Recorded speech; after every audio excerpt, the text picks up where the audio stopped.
It's time for Sports Day. Turn it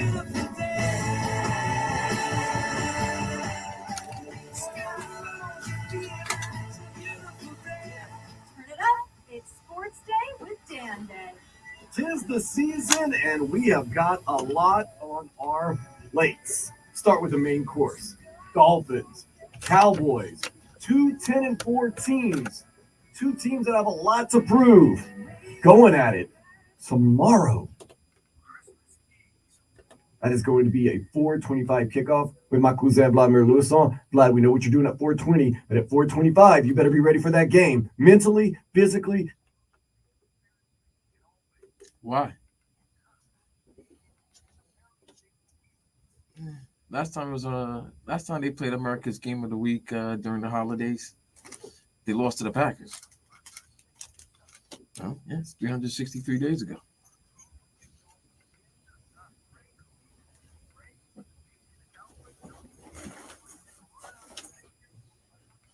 No.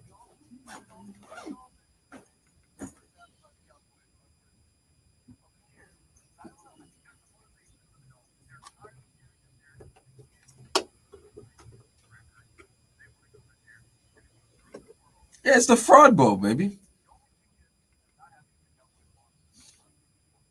It's great. It helps. It helps. It helps the narrative of this game. It's the game of the Fraud Bowl. This is the Pretenders Bowl.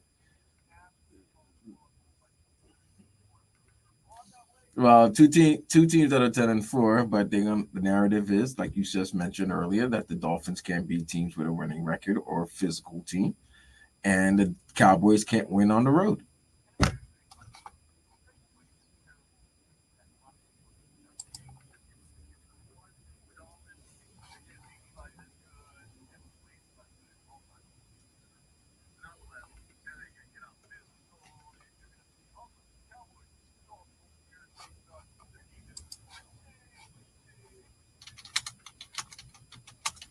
Yeah, but they got their ass ran on Sunday against the Buffalo Bills. And right, but James Cook had an unbelievable game. And who's the number one team in rushing in the NFL? Oh, it's the Miami Dolphins. So therefore, if the Dolphins run the ball, they should be able to control the clock and win the game. I've been considering you are a run guru. It is time. Raheem Mostert is having a career season, a legendary historical season for the Miami Dolphins and himself, with the touchdowns, with the scoring, with the yards, with everything he's been able to do. It is time to go out there and make it happen. We'll see what happens. That's not all we've got going on today. Pretty special hockey game that's going to be happening. It is the Florida Panthers and the Vegas Golden Knights, a rematch from last year's Stanley Cup Finals. We're going to hear from Matthew Tkuchuk in just a little bit. This is not just any regular season game, at least not for him, and at least not for these Florida Panthers. That's got some juice, and it's exciting and good. What else going on? Gotcha. Miami Heat looking okay. They go to Orlando, beat a good Orlando team. They played the Hawks last night, a very bad Hawks team. Good on paper. Good on paper team. Bad on the court. Took care of that business. I don't know what's going on in Atlanta. They got some players. They just can't play. Heat looking all right. Jimmy hasn't played. I guess he's taking some holiday time. I mean, he has a bad calf. That's what they say. But does anybody really think Jimmy Butler's hurt? Let me ask that question. Anybody legitimately think Jimmy Butler is hurt right now, or is it the holiday season? He's taking a little time. I don't know. I hate to say that, but man, oh goodness. So got a lot of excitement going on, a whole lot more excitement going on. We're going to get to the headlines in just a second. Of course, I want to keep messing with my audio settings because they just keep seeming to be terrible every single time. I don't know what's going on half the time. Nonetheless, looks like you can't hear me now. Can you hear me now? I don't know. We'll see. At least I'm not muted. Okay. Always fun. Get the IT people in here. My headlines just went away. I'm sorry about that. Let me get back to the headlines for you. But the Dolphins-Cowboys game, that is a huge one tomorrow. It's on Christmas Eve. It has been a fun watch all year long for these Miami Dolphins. And, been so good. Let's get to the headlines. Tyreek Hill returned to practice yesterday, but the Dolphins may only have one regular starter on the offensive line in Teron Armstead tomorrow when they face the Cowboys at 4:25. What are you more worried about, Blab? Tyreek Hill being questionable and not playing possibly, or that there's only one regular starter and that one regular starter is always hurt Teron Armstead for the one regular starter? Yeah, there's a guy on the other side that you're going against, that team's going against, that's number 11. And he's upset after the ass kicking that they took against the Buffalo Bills. And, And he and Tyreek have shared, I don't think they're beefing. I think they've had some playful banter. But this is a game that they both want to win because they want to talk. They want to have the one up on the other person. Didn't Michael Parsons say that he's faster than Tyreek Hill and he's going to run him down? We'll see.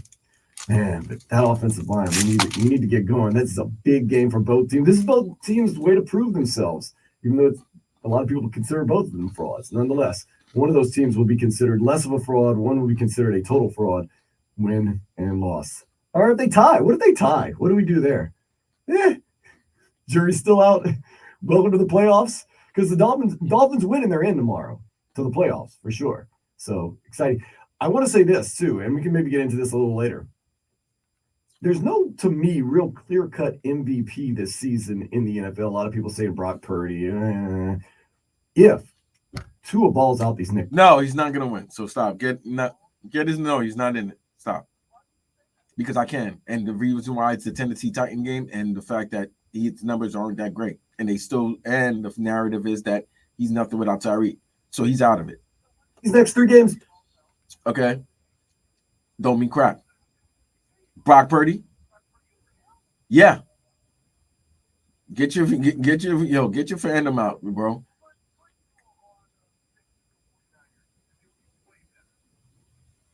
Okay.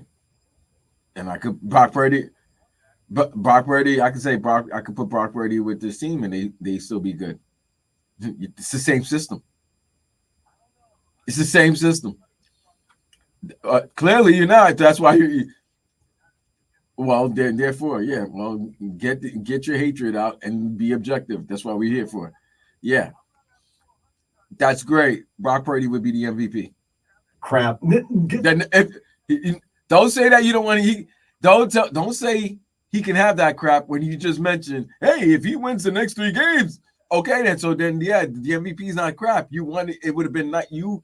If there was a way for Tua to get it or Tyreek, you would want it. Heisman Trophy. I don't care. That don't mean nothing to me. National championship playing. Tua winning MVP. Look, Drew Brees never won the MVP. I'll take Drew Brees over a lot of guys. Maybe Brock Purdy. Mr. Irrelevant. Congratulations. Yeah. Tua's not even the top 5 of MVP ops. No. Yeah. Yeah, duh. Have you not been watching? No, he's not. Okay, then. So then, no, he's not. Tyreek's more of a Tyreek. And because Tyreek missed the game, that screwed him. That's some yards. So the MVP guy now is Brock Purdy, Lamar Jackson, Christian McCaffrey.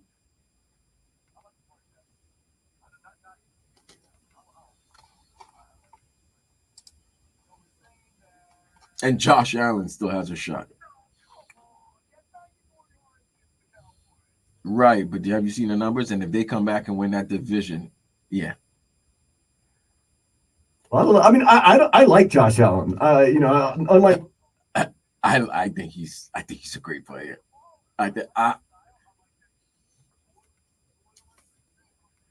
that kind of didn't work out. I like that, but I don't think he's an MVP candidate.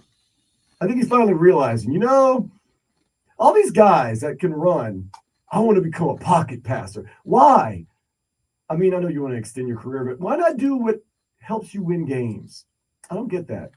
But nonetheless, hopefully, Dolphins take care of business. Speaking of taking care of business, the Heat defeated the Hawks 122-113 last night. Tyler Herro had 30. Duncan Robinson had 27. Next up, hey, I think it's time. I think it's time for everybody to apologize to Duncan Robinson. Forget Tyler.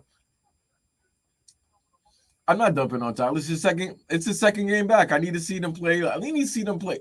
Well, God hoping that they play 15, 20 games together. They got a nice squad. Let's keep it buck. We haven't kept it a buck in a while. They got a really nice squad. This team is more.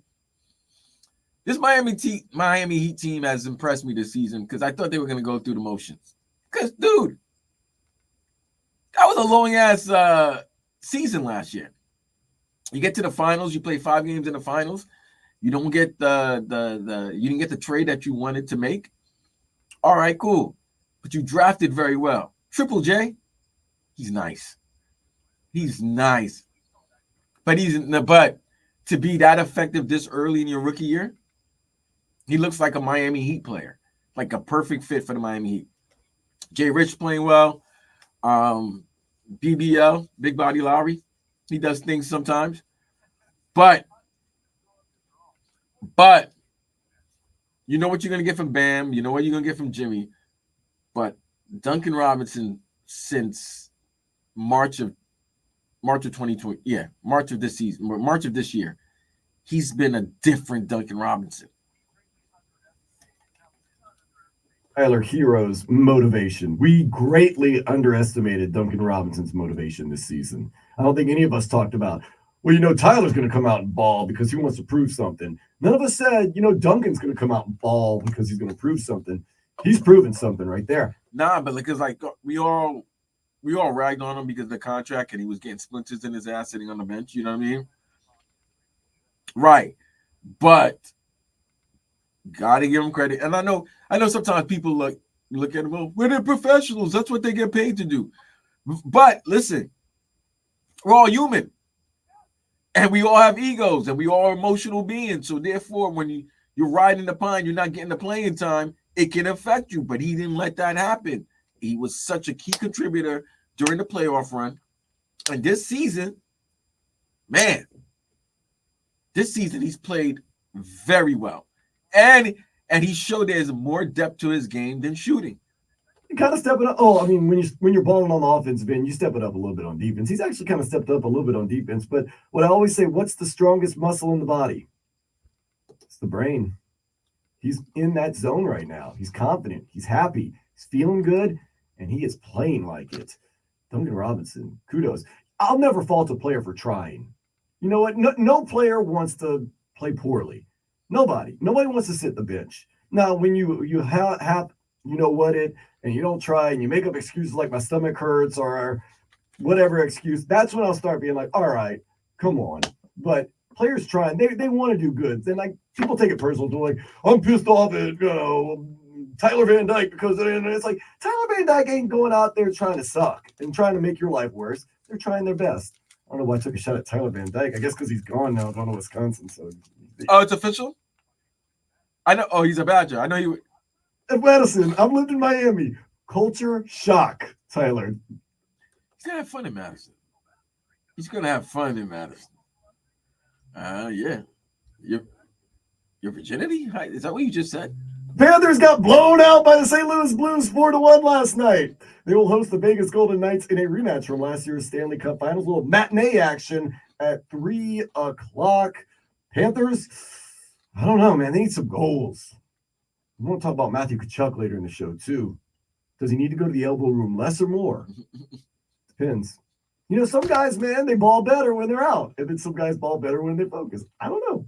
4-star defensive end Armando Blunt flipped back to the U from FSU, bolstering Miami's early signing class to the 3rd ranked in the country. Jason Taylor was also named the ACC's top recruiter. I know, Vlad, you say I don't want to hear about recruits. I don't want to hear about all that. This makes me excited. Very excited. You know what makes a really good coach? Great players. It's not about the X's and O's. It's about the Jims and Joes. You need some more cliches, but I like recruit. Clearly, I said I don't want to talk about this. That's why I'm muted. That's why you're muted. Oh, you want to keep going with prospects? I got this. This is going to excite you, Vlad. The Marlins have acquired right-handed pitcher Roddery Munoz from the Pirates. Listen to this. The 24-year-old prospect has never pitched in a major league game. Are you going to stay muted? Love prospects. This guy's not a prospect. He is a proven superstar and legend in the game. Luis Suarez has signed with Inter Miami. He reunites with former Barcelona teammates Jordi Alba, Sergio Busquets, oh yeah, and one Lionel Messi. MLS season starts at home February 21st against Real Salt Lake at 8 o'clock. Put it out there now, Vlad. We there. We are saying it from a year before, which is really literally 2 months. We're saying it from a year before. We're saying this in 2023. Vlad and Dande and Vlad will be at the home opener, regular season opener of Inter Miami. We're going to name names and we're going to drop stuff. Home opener, Inter Miami, Vladimir, Luison, my cousin, and Dande. We're willing to do an 8-hour pregame show. Well, not 8 because we need some time to get up to the booth. 7-hour pregame show. 7 hour, wow. We've done it before. I mean, remember the Final Four? Okay. Oh, Jesus. Lynn Weiner, you know I love you. Get the wheels turning. Dude, Thomas Rungan.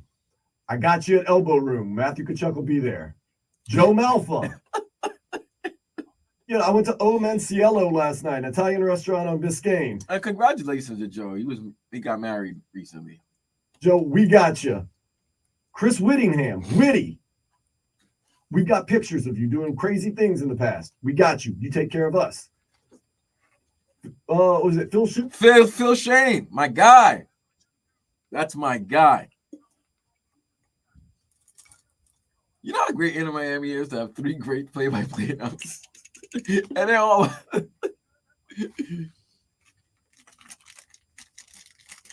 Yeah, it's like a baseball team that has, I just need a starter to go 6 innings, and I got a great bullpen. It's like the old Yankee bullpen. It's like, yeah, man. In the parking lot, Vice City 1896 supporters group. We'll be there, but we want to be in the stadium. We're here for you. We're doing that. It's happening. We got it. Canes basketball team dismantled Stonehill College, 97-59, all 5 starters, double figures. Next up, North Florida, Friday at 6. Stonehill College. I had to look it up, make sure it was.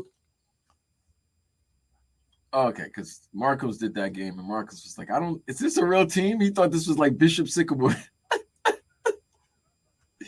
I was like, well, wait a minute. It's a game. And by the way, why are those games late? Why is that an 8 p.m. game? Why is that an 8 p.m. tip-off?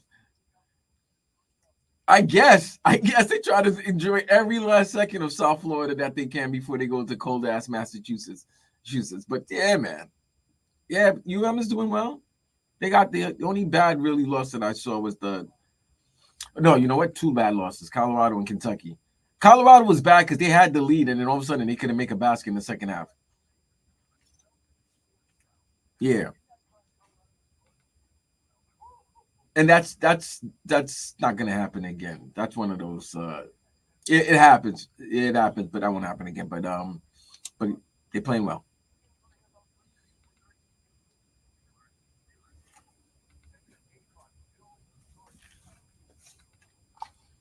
Let me ask you this. When NBC decided to take this game, because they decided to take this game because they don't want to have a game on Christmas Day. No, Christmas Eve. I'm sorry, Christmas Eve. They didn't want to have a game on Christmas Eve. I don't know. I mean, I think it would be good. I mean, if you have the choice of working a game on Saturday and enjoying Christmas with your family on Monday. But nonetheless, when they thought Bills Chargers, they were thinking Allen versus Herbert. They weren't thinking Allen versus Easton Stick.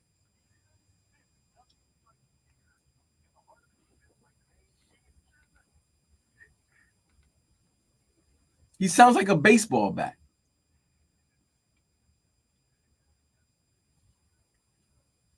And Pittsburgh, this might be one of the last few games we see Mike Tomlin as the coach of the Steelers. Mike Tomlin, yeah, he'll be in D.C.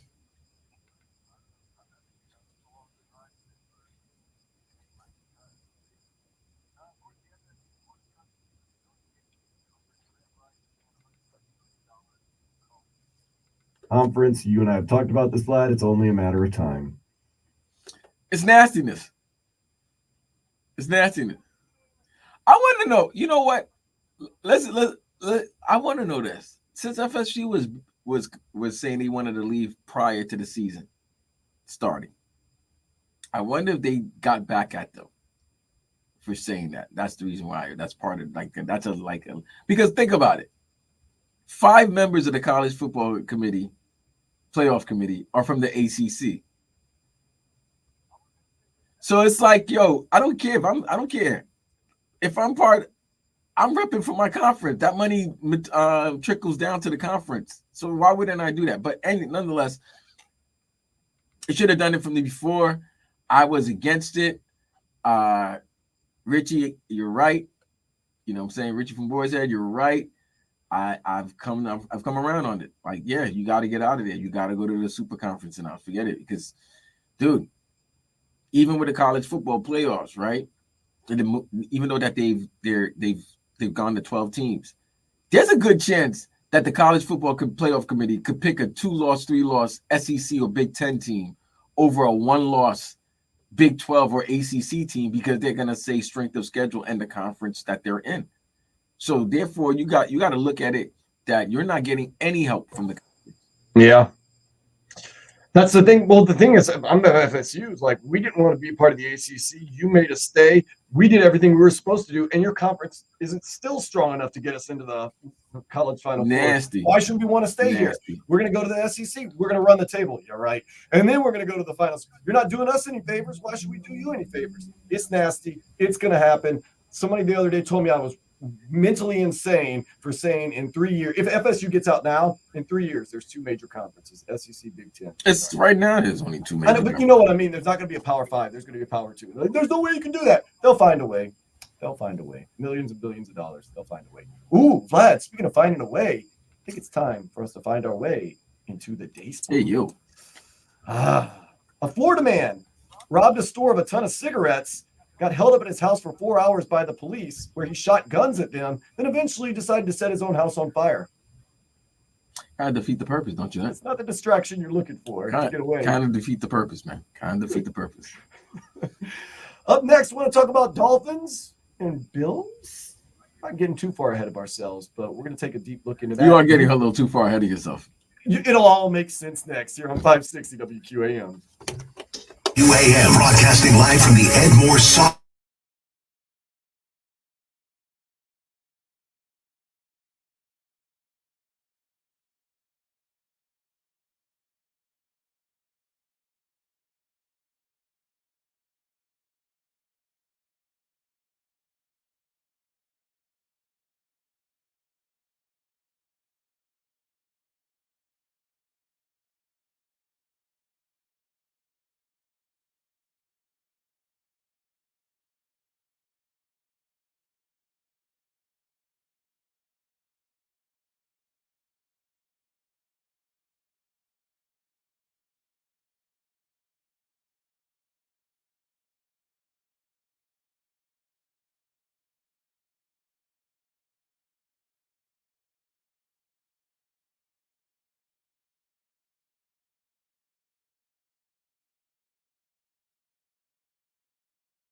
Want to listen to us anywhere, live or on demand? Just download the free Odyssey app and make WQAM your favorite station. And there we are, 24/7.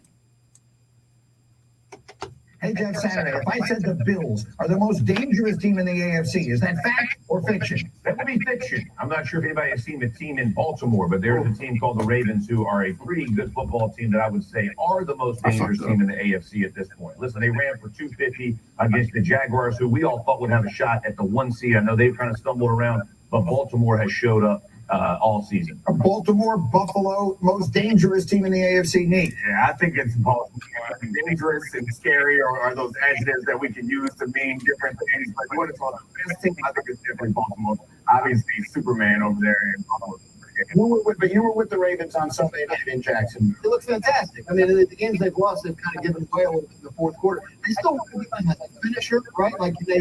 But I think they're the best team right now. And I'm not sure the Bills are the most dangerous team in the AFC East because the Miami Dolphins can score with anybody. And I mean, what they did to the Jets the other day without Tyreek Hill should not be overlooked. Oh, yeah. Pretty solid analysis right there from the guys on ESPN. You can't take away what Baltimore has done. Bills seem to be getting into shape, but hey, Dolphins can score with anybody. ESPN, of course, releases their power rankings. Of course, you know who number one is in the power rankings. And once again, I'll say rightfully so. Ain't no right beating that team. It's all right to be the San Francisco 49ers. You think they got the MVP? Probably right. He'll win. They got 2 MVPs. I think Christian McCaffrey is an MVP candidate. Okay, then. So they got 2 MVPs. So number 2, the Baltimore Ravens. Hey, we'll see if they're number 2 1 week from tomorrow on New Year's Eve. That game's not going to be flexed, by the way. They already said it. I think because you guys lost to the Titans. That is probably true. Yes, that is. That's a bad loss. That was a tough loss, right? Nasty loss. Nonetheless, the Ravens lead the NFL in rushing, and it's not even close. Behind quarterback Lamar Jackson's elusive scrambles, that is dangerous. Baltimore is averaging 163.8 yards per game on the ground, which is at least 22 yards more per game than the rest of the league. It's impressive that the Ravens have been dominant running the ball because they lost J.K. Dobbins to a torn Achilles in the season opener. To compound matters, Baltimore will now be without their most explosive running back, Keaton Mitchell, who suffered a season-ending injury Sunday night. Nonetheless, they have him number 2 at 11-3 in the power rankings. Here's where it gets interesting. There's 2 or 3 teams you think that could maybe be in the number 3 spot in the power rankings.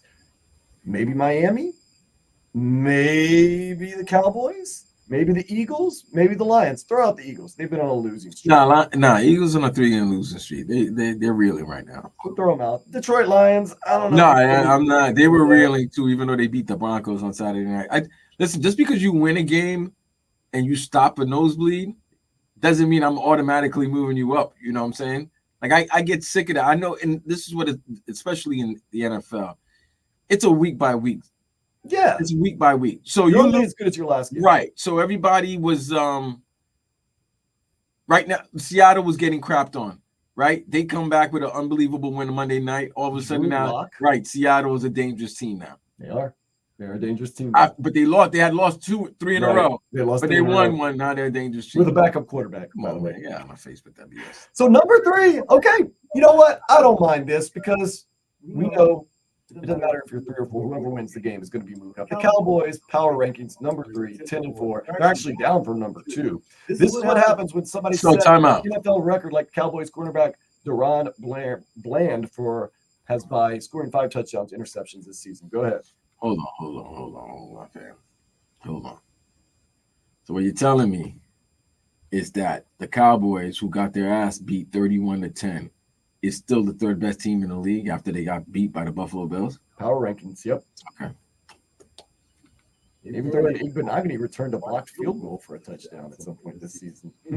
Nobody seems to be missing him too much in Miami. But number 4, Miami. So we have, at least according to the ESPN power rankings, number 3 versus number 4. Miami is up after a huge win over the Jets. When I say huge, point differential. Your guys' quarterbacks have no timing since our pocket presence whatsoever. Dolphins also average the most passing yards per game and points per game, giving them a legitimate claim to the title of best offense in the NFL. At full strength, Miami features 4 players with home run ability, including the NFL's leading receiver, Tyreek Hill, of course, and leading scorer, Raheem Mostert, with a defense that has sneaky been one of the league's best over the past 2 months, allowing an average of 15 points per game since week 9. The Dolphins are a powerhouse on either side of the ball. However, mounting injuries, especially Hill and the offensive line, could derail them reaching their potential. So it looks like Miami has it all in front of them. Big time scoring, home run ability from Tyreek Hill, Jalen Waddle. Yeah, we get all of that, but Rodney it's Chan. just got to be the team with a winning record, That's okay. or a team with a winning record when they faced them. Let's not act like they haven't faced teams with a winning record, because eventually some of the teams that they had beaten early on, Went on to get winning record, right, or at least close to it. right. So just be the team at the time with a winning record. It's been since week 3 of last season. Since we beat the Bills, Since you beat the Bills, the game that Tua got his first concussion, so we beat the team with a winning record. you beating a team at the time with a winning record. And that's why I think the Dolphins, I'm going to give them the slight edge against the Cowboys. They're tired of hearing that narrative. I think they're a little more motivated to come in there and get it done, especially at home. Now, remember, this year they have not played a team with a quote-unquote winning record at home. They've been all on the road. They have been over there in Philadelphia. They've been over there in Buffalo, and then one in Germany. Once again, not at home. Neutral. Okay, neutral sites. This is what I wanted to say about the defense. You and I said it very early on, probably even maybe week 2. Patience. It's going to take a little while for Vic Fangio, his system, these guys to kind of figure it all out. And lo and behold, look what's happening. The defense looks really strong. And I even thought at the beginning of the season, there was a little bit of smoke and mirrors there, like, a kick got returned somewhere or something like that, or a turnover short in the field, or a pick 6 gave the other team some points. So it's not like the defense gave up those points. It was more of the offense or special teams kind of giving up those points. So Miami Dolphins currently 4th. You'll take 10-4 every single day. I don't want to hear this. Oh, we should be 11-3. Woulda, coulda, shoulda. I said this in the post game the other day after the Jets game, Vlad. And I say this all the time. Football teams, they're going to lose one they're not supposed to lose. They're going to win one they're not supposed to win. A lot of people saying the Dolphins shouldn't win any of these last 3 games. Watch out. Watch out. Up next, going to get into more of what the Dolphins and some of the other South Florida stuff saying and what I like. Some of the things my cousin, Vladimir Lusan, and I like in the South Florida sports world. This is Sports Day on 560 WQAM. Home of Miami Hurricanes football.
this one, and get back to the drawing board, get ready for Dallas. There you go, right there. He may be the only true starter on the offensive line against that nasty Dallas Cowboys defense. Hold on, Ryan. Make us proud. I guess that's all we always say. He said it takes a long while for him to tell him everything that's wrong with him. Must suck, man. You got much pain injury all the time, right? It's paid well. That's true. Money helps you forget about decisions. I do like that. Good guy. Mike Daniel. He is laser focused on the Cowboys and the Cowboys only. In fact, he wants the team to be laser focused on the Cowboys and Cowboys only. He's even told the team that if he's asked about anything else, or if they're asked about anything else with the Cowboys, how they're supposed to respond.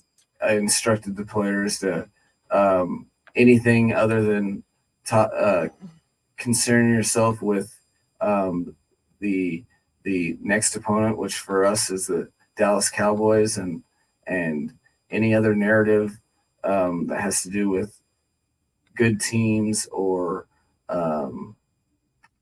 playoff seeds or the next 3 games, all that stuff.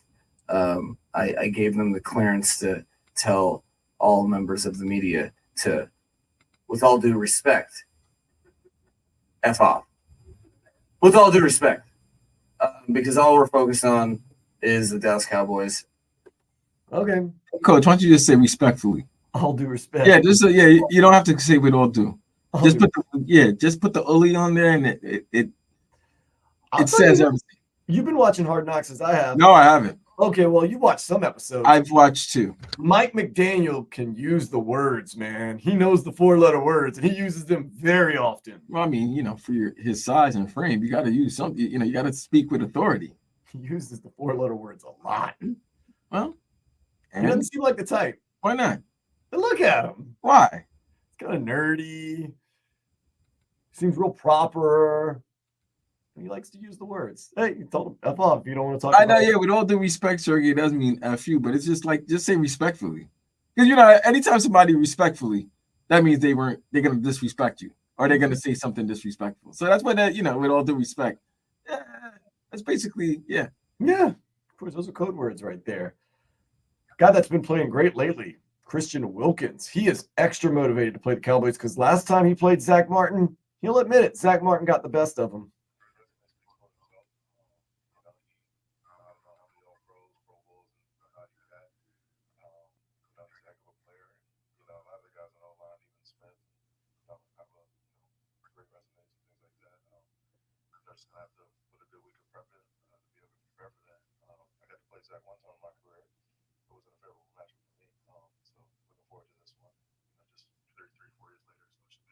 When was this game? Wait a minute. Let's see here. When did they play each other? That would have been 2019? Christian Wilkins, yeah. That would have been his rookie year? Yeah, that was the year Dallas came in and got us. Or they got us. Oh, you went to Dallas and they got you. They got you, yeah. How was it? Damn. Hey, that still haunts you. If you're still thinking about that, 4 years later, that must have been you were taught. He learned that day. And he learned. He was a pup. He was a pup back then, too. He learned that day. That brings up a good question, Vlad. Who would be your defensive player to watch for the Dolphins this coming game? Who would you list? Would you say Christian Wilkins because he says he has that motivation? No. I got a guy in mind. I think the matchup is Jalen Ramsey versus CD Lamb. I was going to say Jalen Ramsey. As much as Bradley Chubb is balling. No, listen, that's another person you got to give credit to. Bradley Chubb, I know everybody was looking at him kind of weird when he first came last season because he wasn't really producing, and then he had gotten the contract extension. But if there's anybody that knows a Vic Fangio defense, it would be the man who excelled in a Vic Fangio defense. Bradley Chubb was on the watching that game last Sunday. Woo, that man was kissing every quarterback of the Jets. Like that's how much he was going through the line and getting to so much rushes at the quarterback. He's playing very well, very well. It's as if he's stepped it up a little bit more since Jalen Phillips got hurt. Well, that's the matchup I am looking They at. are bosom buddies, and he's playing kind of in his honor right now. That's the matchup I'm looking at. I'm And looking once at again- Jalen versus CD, and I'm looking at the safeties versus Ferguson, because that the tight end for the Cowboys has been he's played very well. He's been I guess a gift, a surprise gift for this team, especially after you lost. They let Dalton Schultz go, but there was a reason for why they let Dalton Schultz go, because Ferguson's been good. If you could limit those guys, Dak's not the guy anymore. Dak doesn't have the legs like he did early in his career. So I'm not worried about him. He's still crafty. That's he's why crafty, but you can still you could get him. You could sack him. If you get pressure on Dak, you can get to him. I think that's why you and I are saying Jalen Ramsey is the defensive guy to watch for the Dolphins, because Dak is crafty enough to get it out, but Jalen Ramsey has that X factor, man. And pardon the pun. But it all depends on if he's going to cover him the whole game, or if X should be back. I think in this game. So yeah, are they? Hopefully Javon Holland. He's been at practice. So yeah, listen, I like this game, and I mean, if you take the narrative of that both of them are frauds, this is a really good game. Not only that, this is a big game for. By the way, congratulations, you beat me in fantasy with two guys not even playing. You were the guy I got? Okay. Yeah. I woke up the next day because I had no service out the stadium. I heard Tyreek's out, and then I had another running back. Robinson for the Commanders, and I'm like, oh, this is easy. I handicapped you on that one. And then all of a sudden, Tyreek being out and my Jets, and then having Breece Hall and Garrett Wilson, and then they get shut out pretty much. Yeah, so congratulations. It's hard to win a playoff game without two players. Yeah, well, it's easy if the other team has two players that don't even produce. Yeah, that's true. But tomorrow's game is it's also critical for fantasy players, because there's a lot of fantasy players in that Cowboys and Dolphins game. It's a win in your end game for both teams, by the way. No, Cowboys already in. Oh, they're already in. Yeah, Cowboys already in. I think they win the division though. No. They just have they'll need. I'm trying to raise the stakes. The stakes doesn't need to be raised anymore. anymore. Dolphins do need to win to get in. The stakes doesn't need to be raised. It's the Cowboys. It's the Dolphins. It's the big game on Fox at 4:25. It's Christmas Eve, bro. It's By the way, sidebar. Do you have to go to church twice? Mm-hmm. Yeah. Big Lynn already told me. You got to go both Sunday and Monday? Yeah, that vigil mass don't count for two. Hold on, God. We got to holler. We got to talk, God. God. Don't count for two. God. Hold on, God. Hey, 'tis the season. If I go on Monday afternoon, that allows me to watch Sunday games all day, because I'm going to church, midnight mass. Boom, midnight. Boom. Midnight mass, 25th. Not true. Right after the Sunday night football game. Not true. Come on, bro. I gotta go both days. I don't want to get into religion, but we gotta go both days. He did give his only son. You can go to mass twice in 24 But hours. even he took Sunday off. It's his day though, or God's day. I don't think he's. Come on. I don't know. We gotta. Come on, man. What's going on? Don't ask me, dude. I gotta go both days. I'm not calling the shots here. Time out. Not only do I gotta go both days, I gotta go within hours, because if you go on Sunday afternoon to regular mass, you're going to midnight mass in like 10 hours. There you go. Come 'Tis on. the season. I got coquitos to drink, baby. You can go to mass drunk. There's no sin against that. You can't go to mass. You can't they go serve to church. wine and bread at the mass, man. Yeah, you can't go to. Come on, man. You can't go to God's household drunk. You've never been drunk or Never. high in church. High, maybe. Okay. But I hear the word better. I never go drunk. Come on, man. There's nothing wrong with that. Come on, you can't be passed out. There's miracles making water into wine. I'm just saying. That's crazy. Keep that in mind. Now, we did say Dolphins win and you're in. Just a sidebar. Exactly. Win and you're in, Dolphins. Don't tell two of that though. Why? Why you can't tell two of that? Total explain why.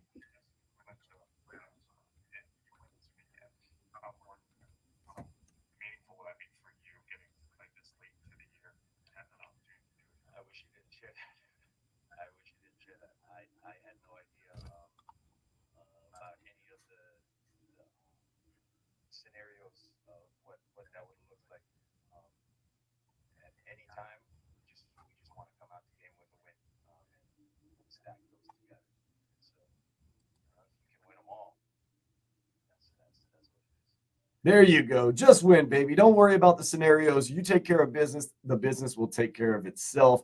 Leave Tua alone. Stop telling him about these scenarios. He just wants to win and play ball. Up next, we're going to get you caught up with everything happening in the sports world and much more here on Sports Day 560 WQAM.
Powered by Anajar and Levine Nelson and Attorneys. Call 1-800-747-FREE. That's 1-800-747-3733. It's time for Sports Day. Turn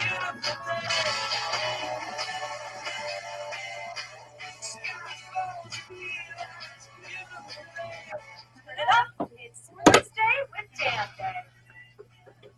Miami Dolphins, Dallas Cowboys. If one of those teams blows out the other, everyone Is going to love the winner, and they are going to totally dump on the loser. Can you see it? See the Dolphins go in there, blow out the Cowboys. The next day, Dolphins look good. Cowboys are just a total disaster, a total mess, and vice versa. And here's the thing, though, and I'm going to side with you guys, you Dolphins fans, on this. If the Dolphins beat the Cowboys handedly, right? They're not going to get as much props as they should, because you know what people are going to say? It's an NFC team. Yeah, it was a good win. You finally beat a team with a win, but now you're going to Baltimore, beat Baltimore for the number 1 seed.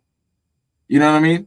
I think if the Dolphins win, they do get a lot of love. I really think you need to beat Baltimore more so than Dallas. Dallas is for the fringe fans and sort of narrative, and the media have something to talk about the next day on Christmas. But if you, say you beat the Cowboys, really now the game is against Baltimore. And I know we're not looking ahead because you don't want to look ahead. Take care of business tomorrow. But even if you beat Dallas handily, people are still going to look at the game against Baltimore. You got to beat Baltimore. Now, if you beat Baltimore on the road, you show that you win a game on the road. Because what happened at Miami and Dallas are basically the Spider-Man meme. Because what was the narrative about Dallas? They can't beat any good team. Then they beat Philadelphia on that Sunday night. Now what's the narrative about Dallas? They can't beat any teams on the road.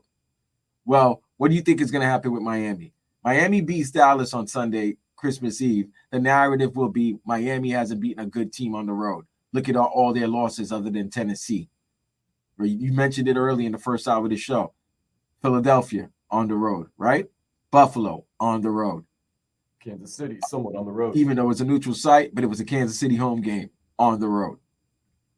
So this is what happens if the Dolphins goes in there and blows out or just beats the Dallas Cowboys. It's going to be a nice win for the Dolphins, but now you really have to prove it against Baltimore. That's exactly it, because that will be a battle for the number 1 seed. But that's not going to be the number 1 story. The number 1 story is going to be what's wrong with the Cowboys. The Cowboys are a total fraud. That's going to be for the national media. Right, the national media. Right.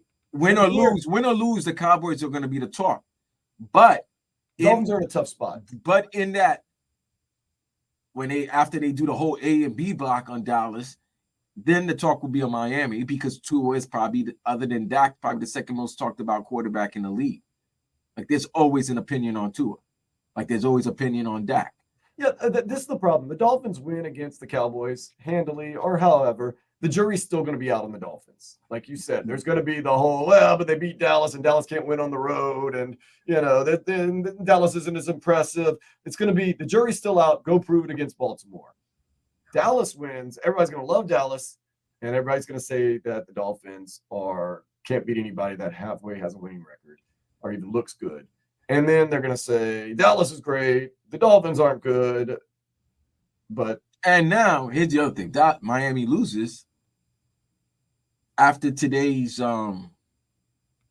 outcome of the Bills Chargers games, which we all think the Bills will win.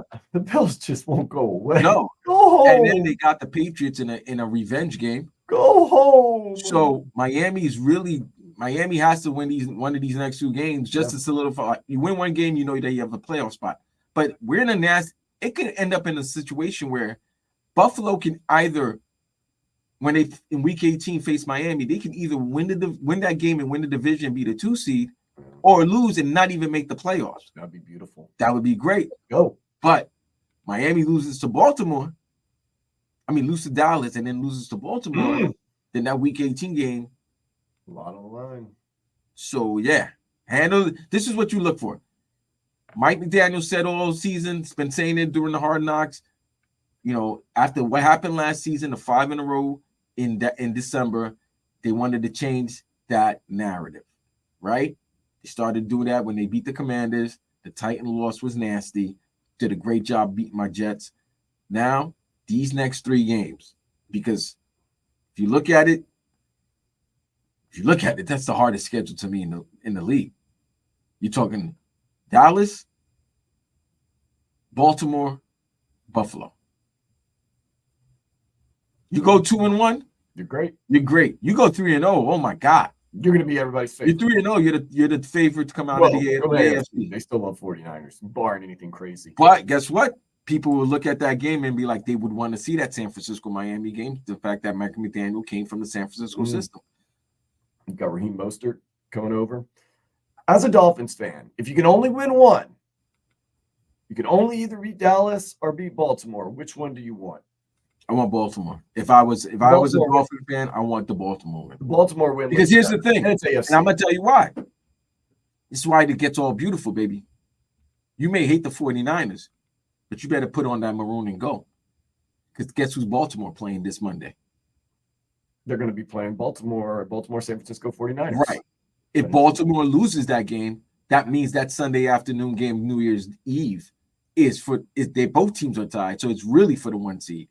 So you'll take what's kind of if you had to choose, let's just say, you would take what would kind of be perceived as an ugly loss on Christmas Eve to the Dallas Cowboys, but if it meant that you would get a pretty win against, I don't care about a pretty win. I just want to win. I just want to win. Any win against Baltimore. I would. Any win against I want to win both games, but if you're telling me right now, Vlad, if I had a choice, I'll say give me the Dallas loss and give me the Baltimore. I'll celebrate the New Year's with a New Year's Eve victory over Baltimore. And you might just get that. Because I know this. San Francisco beats Baltimore. That game still is for the number 1 seed, and I get the tiebreaker. And that's important. But you don't want to lose now, because you lose another game, and Kansas City wins out. Kansas City can be the 2 seed. And I fully expect Kansas City to get things together. I was like, oh, they're dropping passes. Yeah, they're going to stop dropping passes real soon. I know this. When the lights lights get bright, I know 15 is ready to show out. I think, I was going to say this. I think a guy named Patrick Mahomes. And 87 as well. Andy Reid, Travis Kelce, some of those guys, they know how to win. It's not about, they're dropping passes. They know how to win. They've proven it. So if you're thinking that, what's wrong with Kansas City Chiefs? I'd rather the conference wins than the Dallas victory, to be quite honest. Like, I know you have a lot of Dallas fans, Dolphins fans. You probably got a lot of Cowboys friends that you want to talk ish to. You know what I mean? I get that. But give me the win over the Ravens and give me the win over the Bills. So it's not the end of the world. Christmas isn't ruined. If we lose to the Cowboys tomorrow. 12-5 would be not happy. 12-5 would be a great season for the Still Dolphins. got a lot. Best thing to do, go take care of the Dallas Cowboys. Hopefully the Cowboys show up and they're the Cowgirls. They've been known to do that in the past, especially on the road. I don't like that. Dolphins are good at I don't like the way they lost last week. I do not like that. I didn't like the way they lost. They got a chip on their shoulder. I know.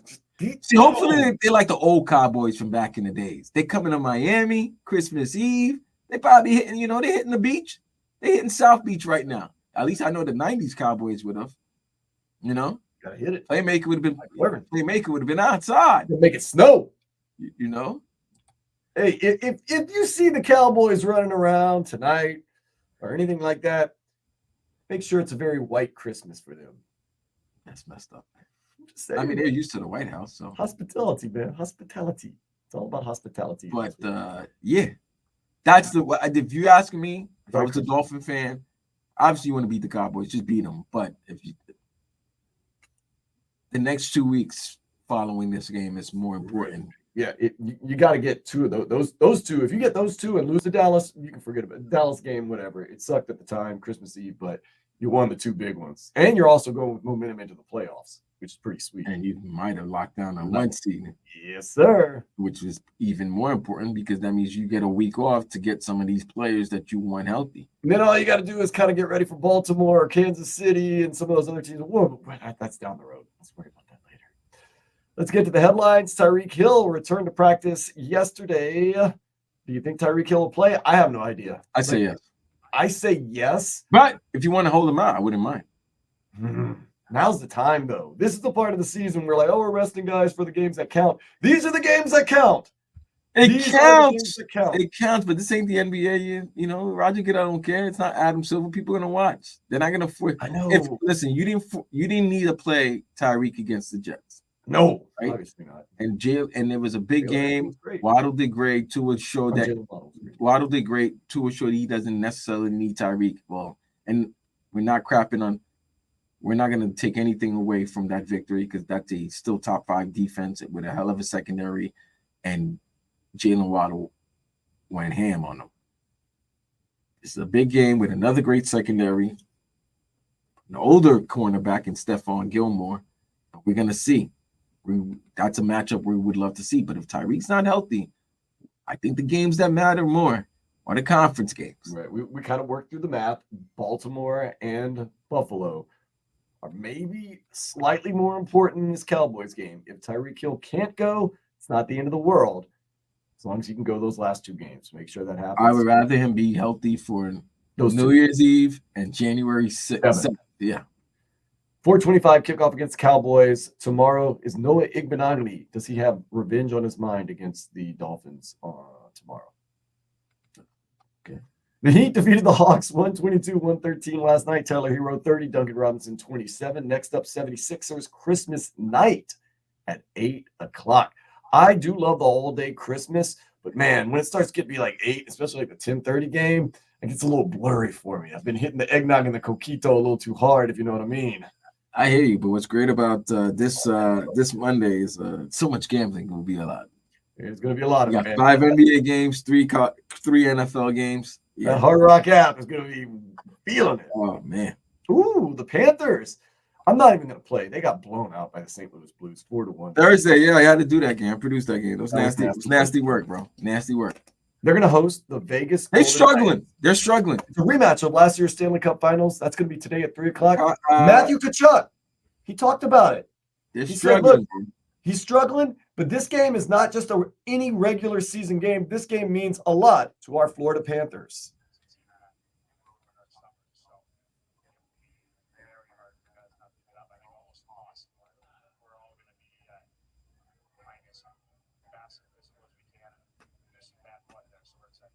Man, no mincing of words. They ruined our summer. There's bad blood there. Well, you better play well because you've lost 4 out of the last 5. Don't let them ruin your Christmas. And it's not just that you've lost nasty. Nasty. You're not scoring. They haven't scored. They won 5-1 against Edmonton. That was the game you did last Saturday, right? But they had lost 2 games prior to that. Not scored 0-4. Right. They lost to Seattle. 4-0. And I think they lost to Calgary.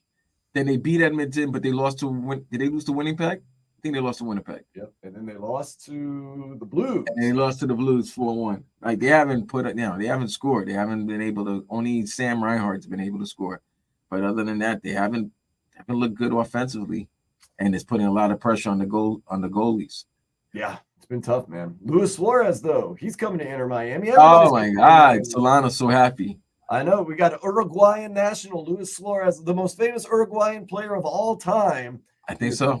Reuniting with Lionel Messi. Reunited. Is that the most famous Argentinian player of all time? I don't know. Maradona is pretty big. I was actually at That's a great question. I was at O Manciello. It's an Argentinian restaurant right down Biscayne Boulevard last night, and it was all Maradona and Napoli. And I was like, that is a great question. You know what? I'm gonna have to be an old guy. I'm gonna have to be an old school guy. I think it's Maradona. He's the most famous Argentinian soccer player. Okay. I mean, I don't think Messi would be upset by saying that. Nah, he inspired Messi. For being an Argentinian, Messi does not carry a lot of baggage with him like that, man. You know what I mean. But that's what's also made Maradona so great. Maradona carried a lot of the baggage that Argentinians were known to carry. He carried bags, yeah. He carried bags. Yeah, but that's what made him exciting. He's provocative. You asked me back if I could be a professional athlete. Would I want to be one back in the day or one today? I'd take back in the day, man. I want to be Wilt. Sex, drugs, rock and roll. I want to be Wilt. I don't want to be taking care of my body. Having to be at peak physical condition? No. Oh, no. Hold on. No. With all the knowledge I would know if you putting me back then with all the knowledge I know now, I'd be unbelievable. Of course. Still, what's the fun in having to take care of your body as a temple? Congratulations, Yeah. Vaughn. You're gonna play till you're 48. Yeah, that's if you're making money like that, that's great.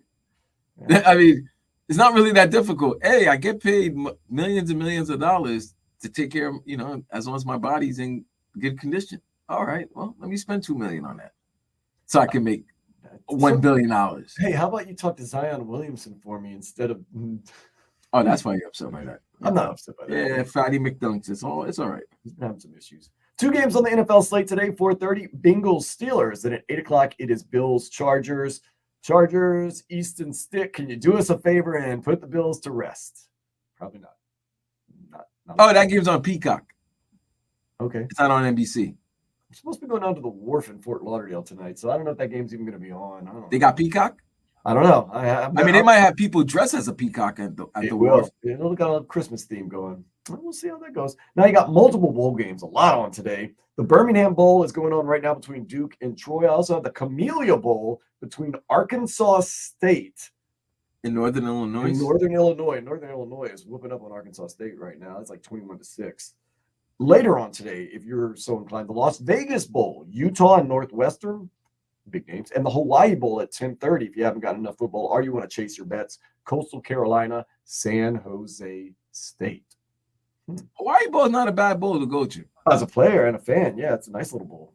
Like if I was 7-4 or 8-5, I wouldn't mind going to Hawaii. I accept that bid any day. Las Vegas Bowl's not bad either. It's never go wrong. You can never go wrong with Vegas. Birmingham Bowl, on the other hand, that's your 6-6 punishment. Nah, I'm not going there, man. That's a 6-6 punishment for a major program. Nah, go to Birmingham Bowl. Coaches even tell you, go out tonight, whatever. We win or lose the bowl, whatever. Speaking of whatever, let's go ahead and take a step into the day's bomb. Vlad, we got a public health warning for you, so listen up. Doctors have warned that there is usually a rise in penile fractures during the Christmas holidays. Oh, yeah, man. Ho, ho, ho. Them hoes are putting out, bro. 'Tis the season, man. Cracking eggnogs. Got to be careful. Yeah, Yuletide, boy. Got a present. Chestnuts roasting on an open fire. It's morning. It's the holiday season. We're all into it. Things are going down. Hey, man. Don't hurt yourself. Ladies, please. Make sure when you're taking off the stockings now, you're not putting pressure on the man's Yuletide, all right? That's all. Ho, ho, ho. Merry Christmas. Kind of hard to give gifts if it's broken. Man, that sucks to wake up Christmas Day and have that going on, man. It's hard to move. How do you go to the hospital?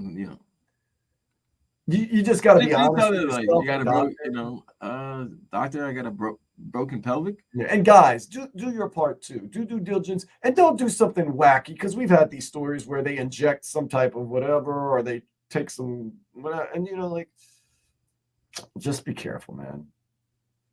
Yuletide season. Up next, I want to talk a little bit about Tyler Herro. How important is he to the Heat? And Matthew Tkuchuk. How important is he to the Florida Panthers? Are they needed? Are they not needed? Wait, you really talking about Matthew Tkuchuk like that? His season's been different this year. Huh? He hasn't been overwhelming like he was last year. I haven't heard his name a lot this year.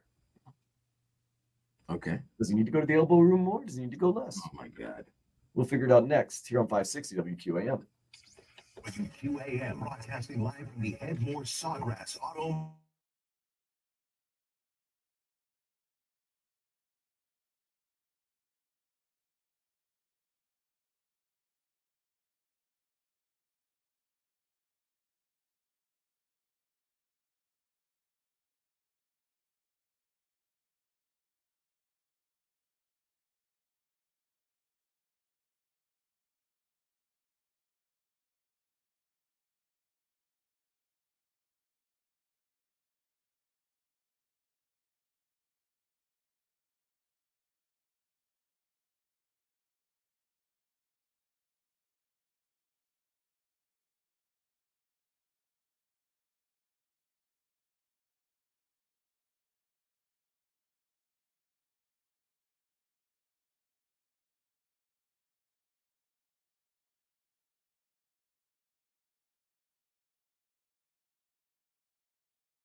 wherever you are. Make WQAM your favorite station and take us wherever you go.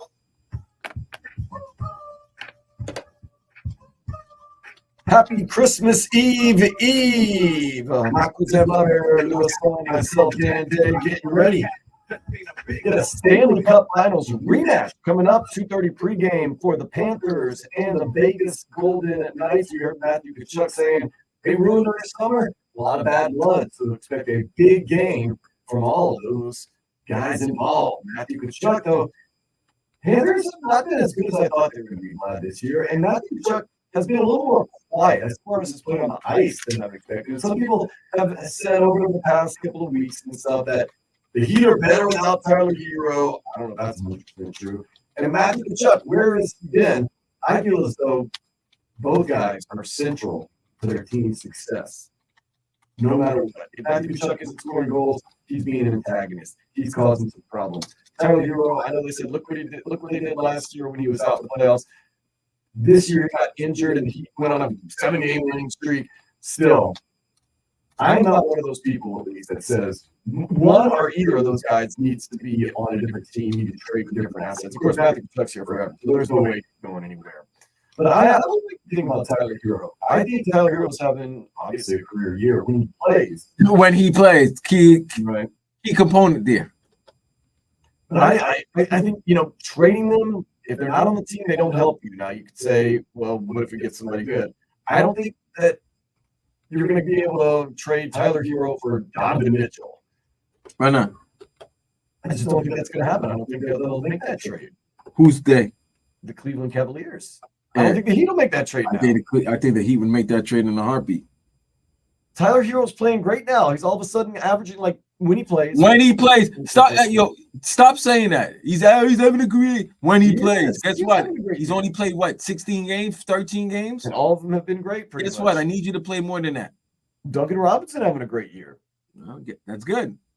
It's one of those things. I think with the Heat now, ride with who you got. No. Jimmy Butler has been in and out of the lineup. Bam Adebayo's been out of the lineup. Tyler Herro's been in and out of the lineup. Get everybody as healthy as you possibly can.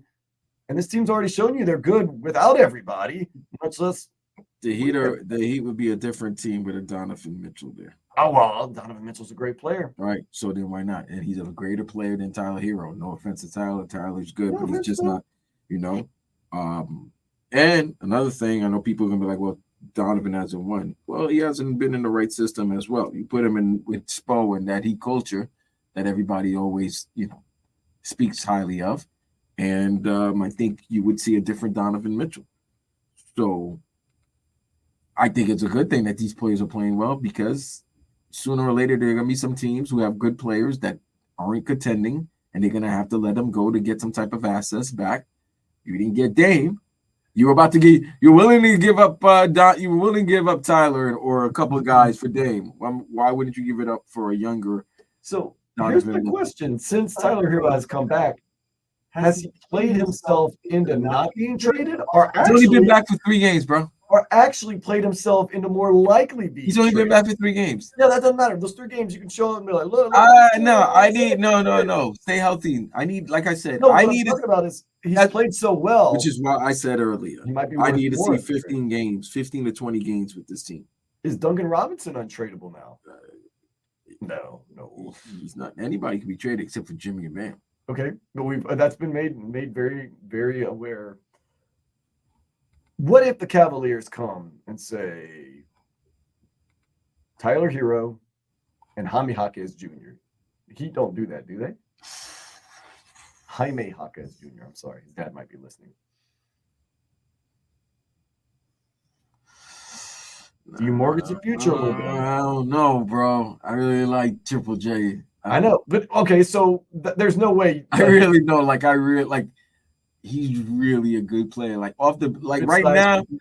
now, as a rookie, he's giving you 12 to 15 points a game. That's gonna improve, and he plays a different type of style where he doesn't necessarily need the ball to be having impact. He's a scrappy defender. He's gonna he's different. He's different. He's definitely somebody that will be so useful in the postseason, but. If you need to get that for Donovan Mitchell, you might have to give up Triple J. What if the Cavaliers, and I'm playing the what if game, they say Tyler Herro, Caleb Martin, we'll send you Donovan Mitchell. I think you would give up Caleb Martin. He only has a year left in his contract. Right. And Tyler Herro, you feel as though it's not as good as Donovan Mitchell. No, not right now. What would be there's no scenario where you would trade both right now, Tyler Herro and Duncan Robinson, would you? With the way Duncan Robinson's been playing. Well, I mean, what am I getting back? I mean, Exactly. I'm not giving Damian Lillard. I'm not giving you Donovan. I mean, unless that's how the contract works. Because what's Duncan making? $18 million a year? Something around. I mean, he's got that $90 million contract. He's Right. So it's like 5-year 90. So he's making Yes. 18 a year. And then Yeah. Tyler just got his rookie extension, which is 32. max. Yeah. And I think actually that's the deal that would make sense because I think Donovan also is making. Oh, he's maxed out. Yeah, he's maxed out. So basically, those two contracts would equal to the amount that Donovan's making. As we talk to that, man, I start thinking, ride with what you got. You've done so far so good without everybody. You get everybody back at some point, get somewhat healthy. You saw what you could do last year without Tyler Herro.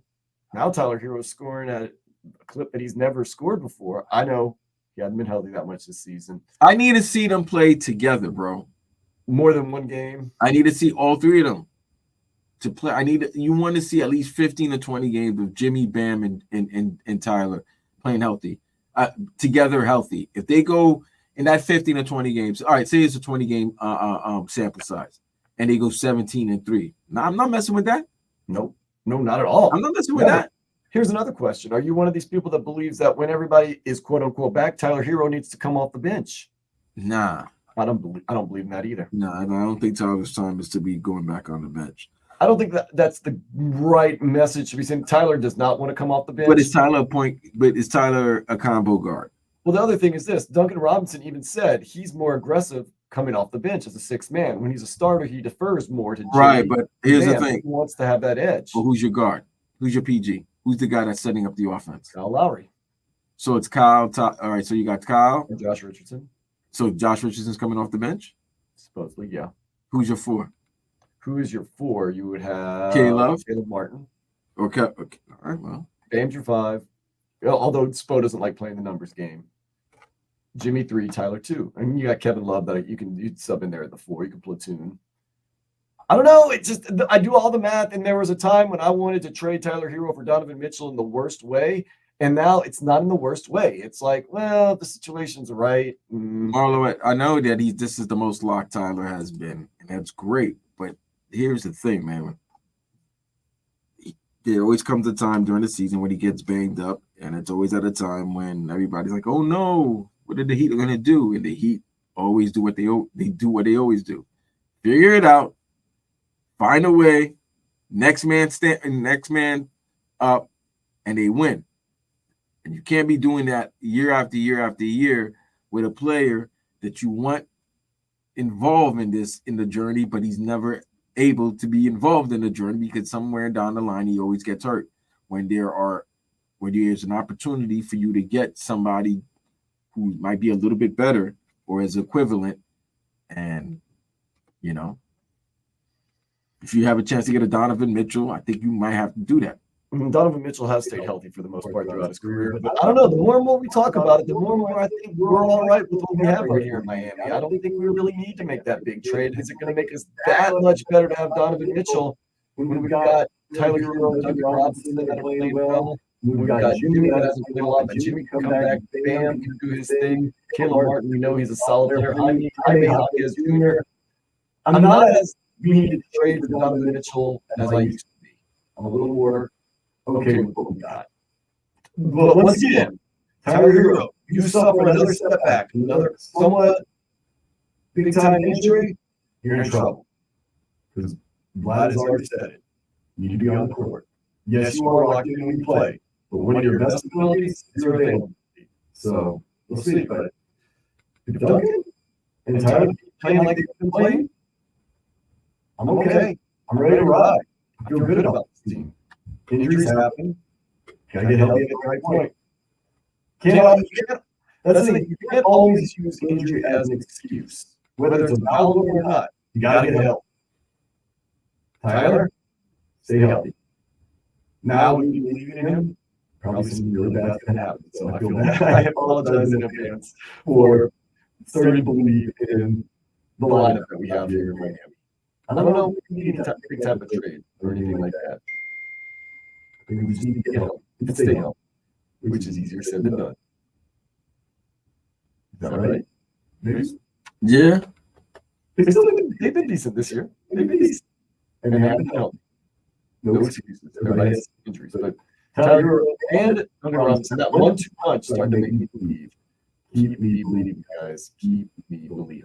Up next, we'll have some scenarios of Christmas Eve with the Dolphins The Cowboys mean here on 560 WQAM.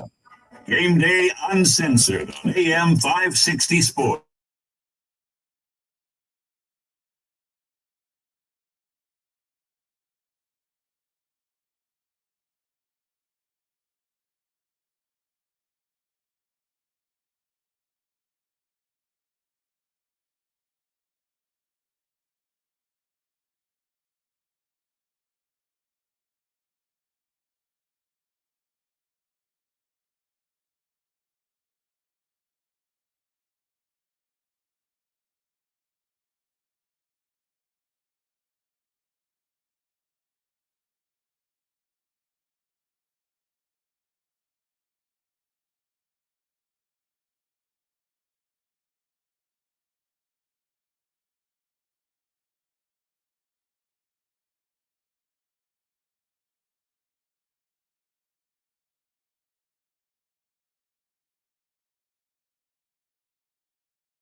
QAM's your favorite station. And there we are, 24/7. Getting down to the sounds. We got some Panthers action, and of course the big one tomorrow. You've got The Dolphins and the Cowboys. A lot on the line for this game. We're about to go through most of what the scenarios, as they say in the song Big Pimpin', Bum B, Pimp C, My Scenario. No, I can't sing the rest of the song, but you know what I'm saying. You know the song. Breaking down. I mean, so going on over to the MiamiHerald.com, Barry Jackson wrote an article about what's kind of on the line, one or two seeds for these teams, but mostly looking at what's going on with the Dolphins. So keeping it simple, Dolphins win, and they're in the playoffs against the Cowboys tomorrow, 4:25. Now, some other questions that they get asked. If the Bills win the division, which is still on the table, glad you discussed this, can Miami still make the playoffs? Absolutely. The Dolphins would then open postseason on the road. Miami can clinch a playoff spot simply by winning any one of the final three games. So their destiny is in their hands for the playoffs. Easier said than done. Win either one against the Cowboys, one against Baltimore Ravens, one against the Bills. You want to get more complicated? What about getting the number one seed? How's Miami do that? No, they just got to beat. They got to win the next 3 games. You win the next 3 games and you're in. It's that you get the 1 seed. And you're also the hottest team in the league, beating some of the best teams. You're going in with a 4-game winning streak. Baltimore win against Jacksonville on Sunday gave the path more clarity. There is no longer a way for the Dolphins can get the top seed without defeating the Ravens. They must beat the Ravens. Beating Dallas, Baltimore, and Buffalo would give Miami the number 1 seed. There you go. If the Dolphins can't get the number 1 seed, can they get the number 2 seed? Yeah, they just got to finish with a better record than the Chiefs. They got to finish. They got to go. They also got to win. Pretty much, they got to win every. Well, they got to go 2-1 and hope the Chiefs go 1-2. There you go. If the Dolphins beat Dallas and Buffalo but lose to the Ravens, thus making Baltimore the likely top seed, the Dolphins would need a Kansas City loss to claim the number 2 seed ahead of the Chiefs. They can't finish with the same record with the Chiefs. Hit the panic button, Vlad. What if the Dolphins lose all of their remaining games? Will they still make the playoffs? Likely. Yeah, certain teams will probably have to lose. Let's go through the scenarios. The Dolphins lose every game, and the Bills beat the Chargers or Patriots. Here's one of the scenarios that would leave Miami out of the playoffs. Miami loses every game. Bills beat the Chargers or the Patriots. Jacksonville beats Tampa, visiting Carolina and Tennessee. Indianapolis beats Atlanta, the Raiders, and Houston. Cincinnati wins at the Steelers, the Chiefs, home, and Cleveland. There's a ton of scenarios. Dolphins are in the playoffs, bro. They're in the playoffs. Win or loss, they're going to be in the playoffs.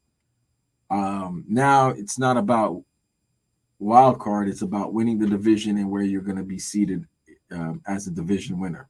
That's the question. Is it a possibility you could play the Bills 2 weeks in a row? Absolutely. Yeah. Yeah. Yeah. And that's not what you want if you're the Dolphins. But Buffalo, out of all the wild card teams or teams in the hunt, they have the better chance of going 3-0. Correct. Then I don't think Cincinnati. Like Cincinnati can lose tonight, this afternoon to Pittsburgh with Jake Browning. Mm-hmm. And then they play the Chiefs in Kansas City next Sunday afternoon. And then I think they finish the year against Cleveland. That's tough.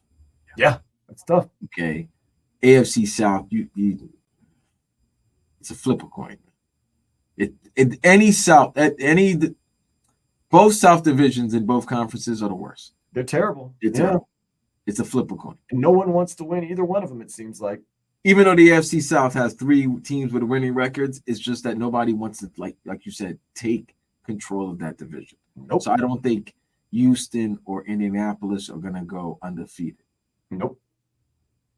So the best scenario right now is Dolphins. You control your own destiny, bro. Win tomorrow. Just win tomorrow, and we'll take care of it. 1 week at a time. But you win the next 3 games, you control the AFC runs through Miami. You have to go through Miami. I think I speak for most Dolphins fans when I say just win tomorrow. And the sad part about it, gentlemen, ladies and gentlemen, I always say, I don't think anybody, if you're an opposing team, would have a problem coming to Miami for a playoff game. Nope, not one bit. I don't want to hear it. Oh, no, but the heat and humidity will get them.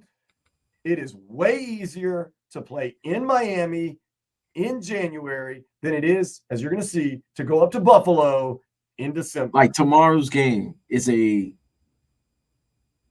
this is a great weather game for both teams. The weather's beautiful. There's no humidity, so Michael Parsons doesn't have to worry about the humidity. As a matter of fact, the weather's not really helping out the Dolphins in the last couple of weeks. It's just that they're a good team and they're ready for anything. And I think the weather thing is getting over. It's just been overused. Miami played so well in nasty conditions last year that they could have beaten Buffalo. So let's not use that anymore. All right, let's stop with that. Now, one thing we could say if a team is more physical than the other, that you can discuss. Tennessee was a little bit more physical than Miami, and that's why they stayed in the game and were able to come back in a ridiculous fashion with 2 touchdowns in the last 3.5 minutes, 15 points in the last 3.5 minutes. It was kind of an anomaly. But Philadelphia, more physical. There was good conditions. You can't say it was the weather. Buffalo took it to us. Buffalo punched you in the mouth, and that was the first Sunday in October. Kansas City punched you in the mouth early, but you came back, and that was on the road.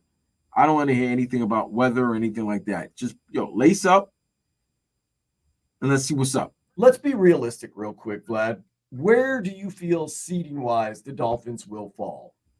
I think they're going to be 3. Yeah. I don't think they're going to win the top seed. I'm sorry to break it to you, and I know Dolphins fans, you're a coward. I'm being honest with you, okay? And if you're mad, you're mad. I just don't think we're going to be the number 1 seed, and that's okay. A 2 and a 3 seed is great. It's what you do in the playoffs. I'm not saying I'm not a Dolphins fan. I'm not saying that. I'm with you, Vlad. I think we're a 2 or a 3 seed, and that's fine. That's good. There's no such thing as an easy playoff game, but you equip yourself very well. Main thing is, I'm going to say this for the next 30 minutes that we're on the air. Just win tomorrow. Make my life easier. Go and beat the Cowboys. Give me an automatic bid into the playoffs, and then take care of the rest later. I just want to know we're in. I love a sure thing. I want a sure thing. Just win tomorrow, and I can just do this. Okay.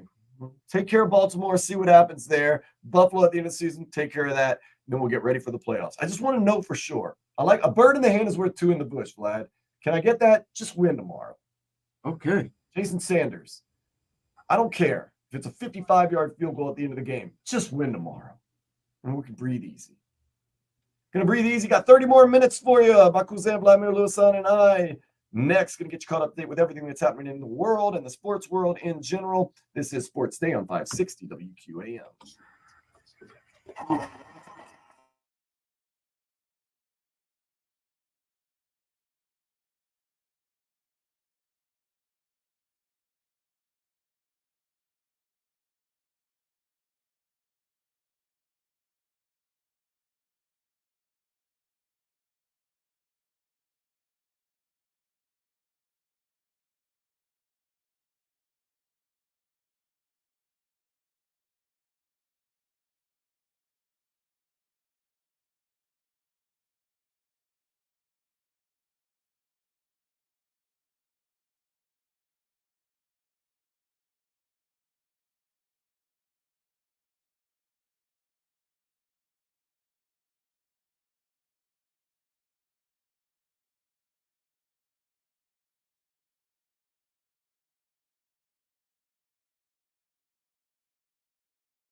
Odyssey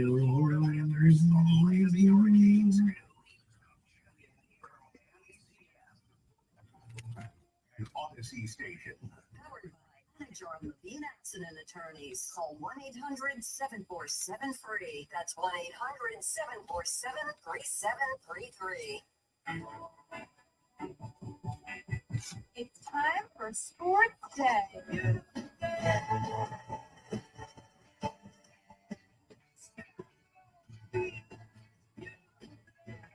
it up. It's Sports Day with Dan Day. Woo! Papa Noel giving us some football presents. Christmas Eve, you get to open one up early. Kind of a Noche Buena, although it's not at night. Dolphins, Cowboys, 2 10-4 teams, 2 teams that have been called a fraud, 2 teams that want to show the world that they are for real. And then Christmas night, you get 2 teams everybody knows is for real. Baltimore Ravens, San Francisco 49ers. You know what? I'm going to say this, Vlad. I don't care. I don't care about all this. Help us out. Do this, do this. Dolphins, win your last 3 games. I hate the 49ers. I hope the Ravens don't them. I don't care about the scenarios that could come. All right.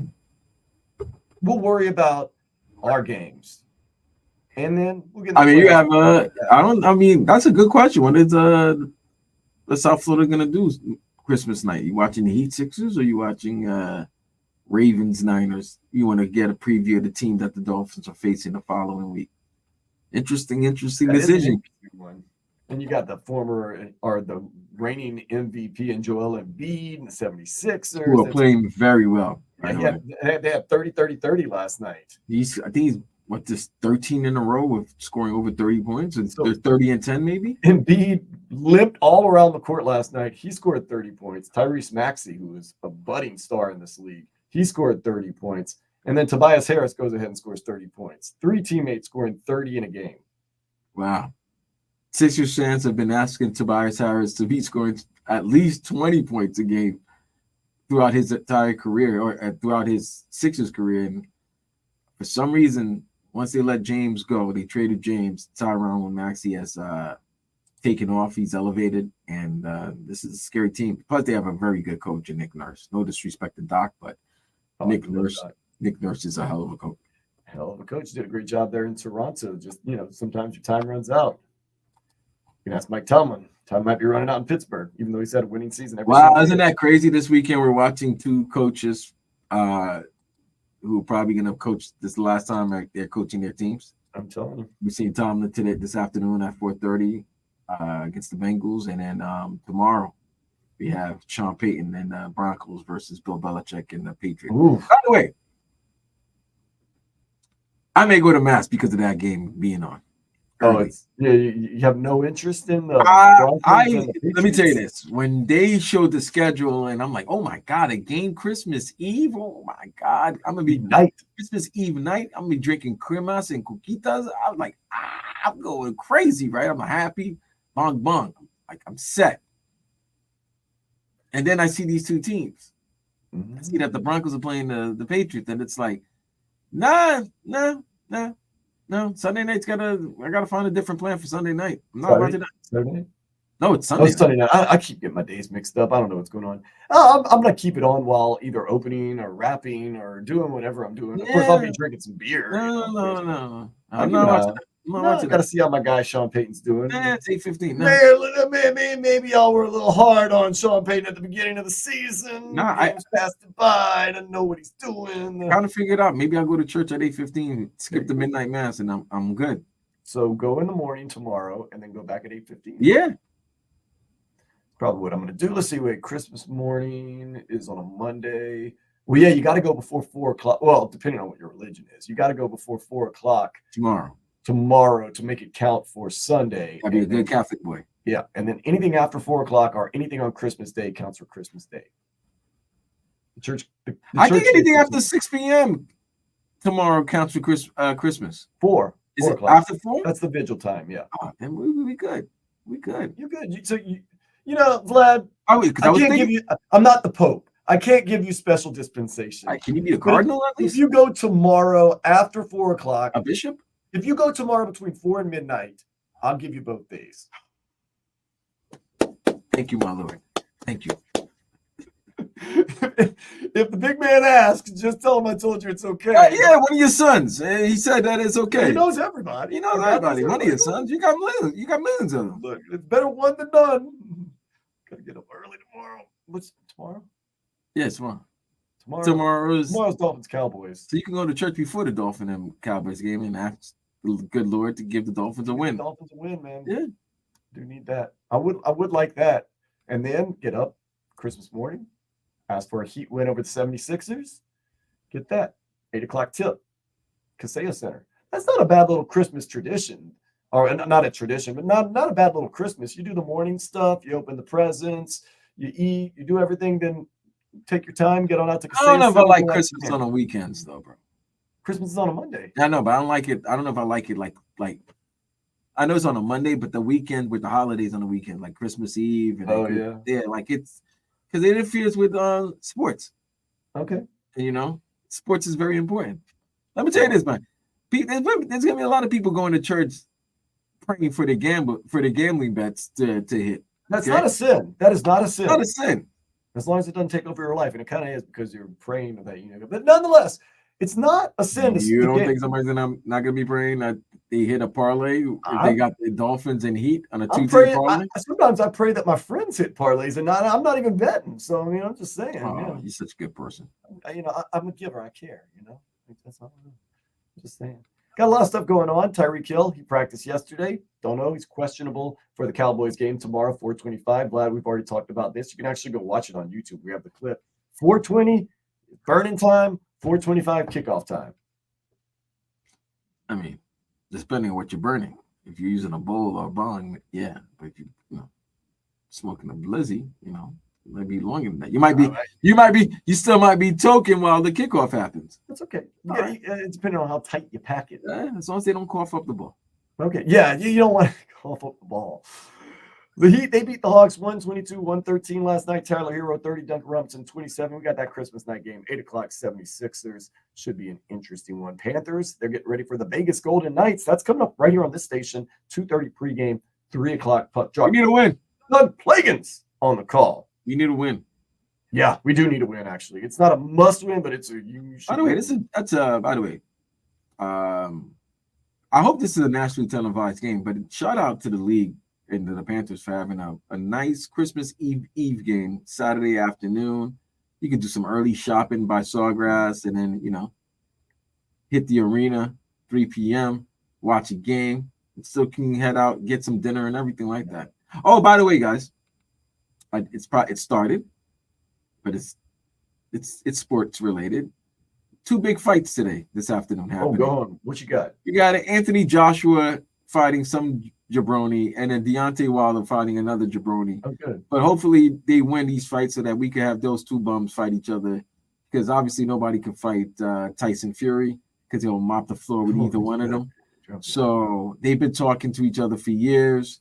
When they both held the respective titles, the one was always claiming the other one was ducking. I think Deontay was claiming that Anthony Joshua was ducking. Anthony Joshua is the prototypical, looks like Tarzan, fights like Jane. Not a good description. Not a good description, but I'm saying if you're that guy, you don't want to be described. You don't want to be described as that. But should be fun to watch. A couple of fights before the end of the year. I mean, it's the holiday season. What's the holiday season without a bunch of fights? Without a bunch of blood. I'm probably gonna get into like 2 fights tonight and tomorrow. Not maybe, hopefully not fist fights, but maybe. But family. It's one of those things.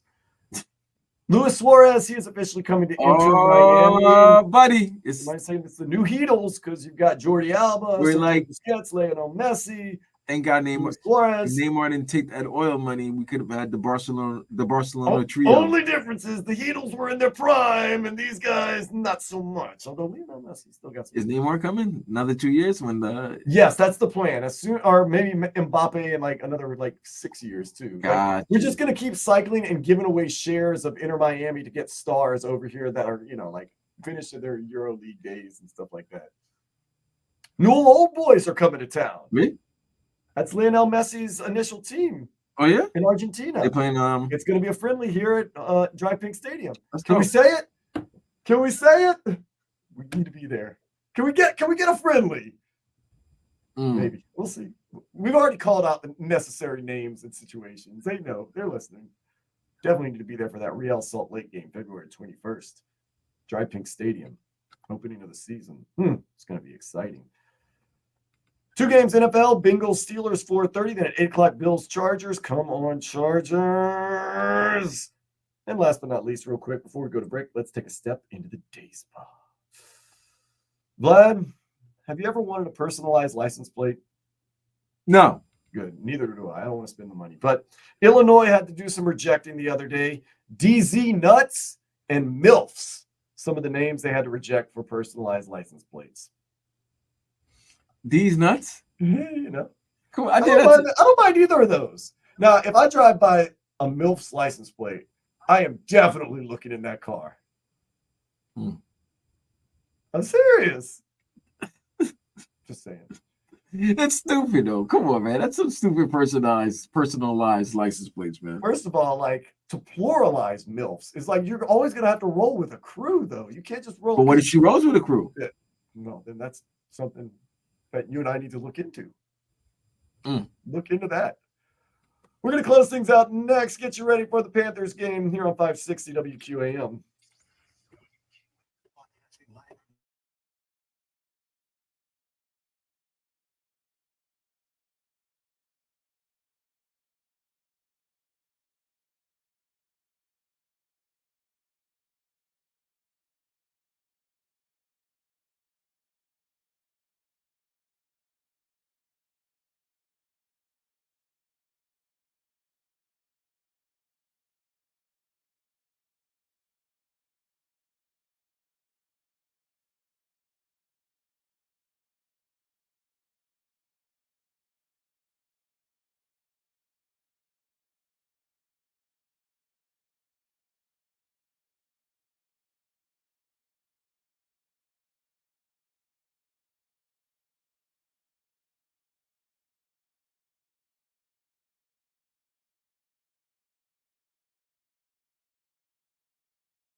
WQAM.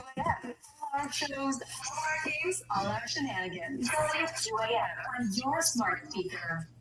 Yesterday's price is not today's price. Finishing up Sports Day on this Christmas Eve with my cousin Vladimir Lewisson. I am Dan Day. About to get into that Panthers Golden Knights rematch from the Stanley Cup Finals. Doug Plagan's going to have a call for you in just a few minutes. Before we go, though, Vlad, want to ask you, in your heart of hearts, who do you think wins tomorrow between the Dolphins and the Cowboys? I can tell you my heart and my head are saying two different things right now. My heart says Dolphins. My head says Cowboys. But I'm going to tell you this. My heart's not in it because I don't care for either team. But I think, all right, you know what? I want Miami to win. As crazy as it seems. Oh, you're a Jet fan. I know. Only because I saw what last Christmas was.